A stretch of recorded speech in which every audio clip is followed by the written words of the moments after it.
Let's look at a couple of examples of evaluating limits of rational functions at points where the function is not defined.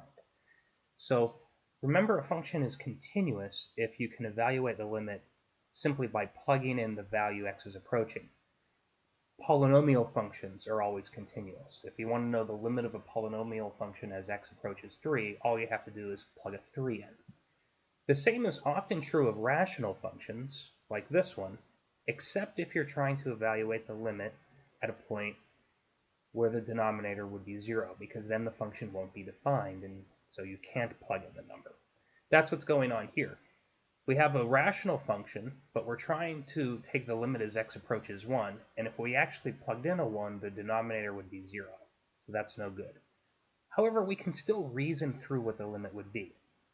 If we plug in a number that's close to 1, our numerator will be something close to 3. For example, let's say we plugged in 1.01, then our numerator would be 3.02. That's close to 3. Our denominator will be something close to 0.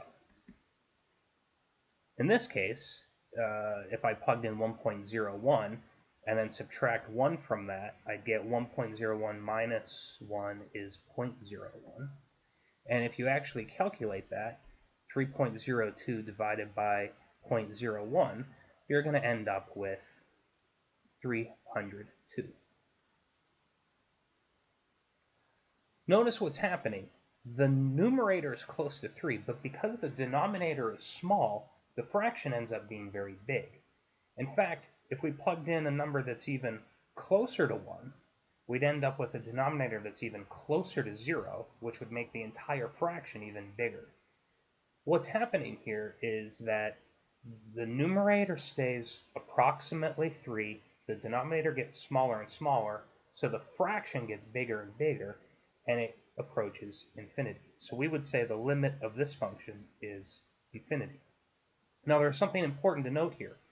We were always dividing by a small number that was positive because we were taking the limit as x approaches 1 from the right. We're only plugging in numbers that are a little bit bigger than 1, which means when you plug them in and then subtract 1, you end up with a denominator that is still a little bit bigger than 0. Let's look at another example to see what would happen if we took a limit from the left. Here's the same function, except this time we're evaluating the limit as x approaches 1 from the left. So we're imagining that we're plugging in numbers that are close to 1, but maybe a little bit less than 1. For example, maybe we'd be plugging in 0.99. Let's see what would happen here. Let's see if we can reason through it. If we plug in something close to 1, the numerator is again going to be something close to 3. The denominator is going to be something close to 0. And let's look at our specific example. If x was actually 0.99, then the numerator would be 2.98, and the denominator would be negative 0.01. resulting in a total value of negative 298. This is a lot like the previous example, except that because we were plugging in numbers that made the denominator negative, we ended up with fractions that were negative. The fractions evaluate to large negative numbers, and as x gets closer and closer to 1 from the left, we're going to end up with larger and larger negative numbers. So we'd say that these values are approaching negative infinity, and therefore this limit we say is equal to negative infinity. Finally, let's see what happens if we just try to take the limit as x approaches 1.